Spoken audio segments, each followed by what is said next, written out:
Hi guys. The book that I'm going to do my book talk over today is called The Storm in the Barn. It's a graphic novel written by Matt Phelan, I think.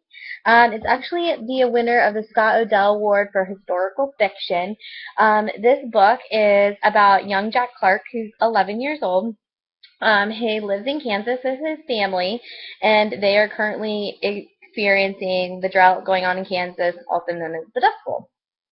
So, Jack Clark, he is a young boy, and his family, or his dad, kind of thinks he's a little useless since he was such a young boy. He's not able to help out on the farm as much as his dad would like him to, or do things around the farm. And so Jack is trying. His older sister is very sick. What they call, they call them a couple different things. There's dust dementia. I think the other thing is called like the dust cough or something. Um, so Jack is trying to figure out ways to help his family, to help his ailing sister, and he really just wants to be a hero. However, the young boys in the community are really big bullies to him, and so he's experiencing the pain at home with his sister being sick and his father not, thinking of him more as a man and being able to help around the house, and then these young boys picking on him, and then he's also experiencing the lack of food, obviously no water, and it's a hardship economically for these families in Kansas. So Jack stumbles upon this barn that his neighbor abandoned because his neighbor went north. And so he goes into the barn and he experiences something crazy going on in the barn.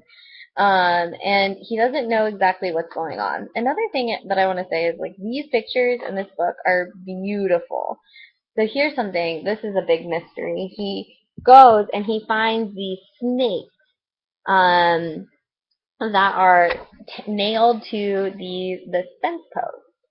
So something is just here's Jack in the barn.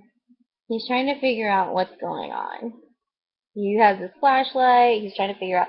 So obviously, this book does not have a lot of words, and that's kind of what I like about it. I think that this book is a really great book for boys that maybe you can't get interested in reading.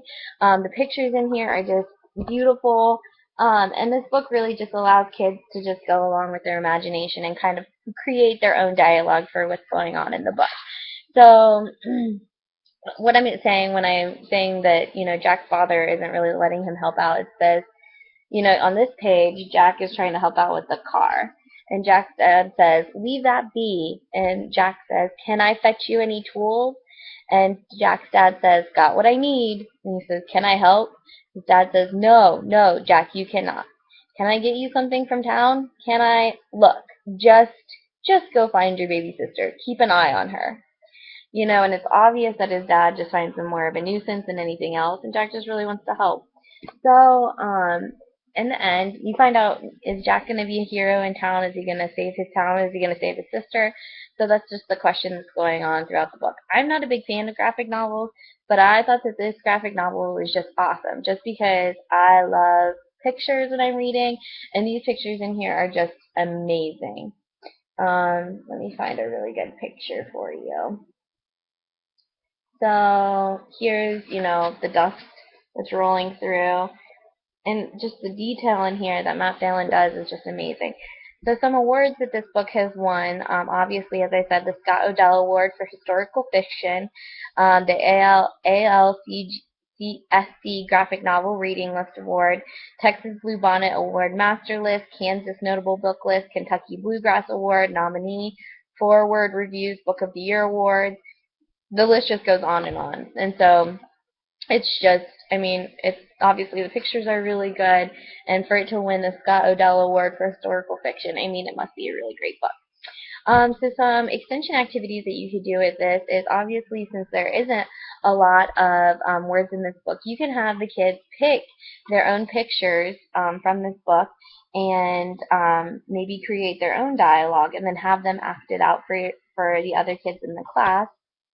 Um, you could also have kids make predictions of what happens to Jack later on after the Dust Bowl, and maybe write a paper or write a story from Jack's viewpoint after what happened from the Dust Bowl.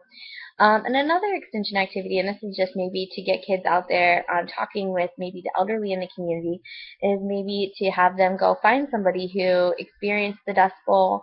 Either they lived there or they lived outside of it, and to see how it experienced how it affected them, the Dust Bowl affected them, and bring that back and share it with the class. So I hope you enjoyed this book talk. I will see y'all later.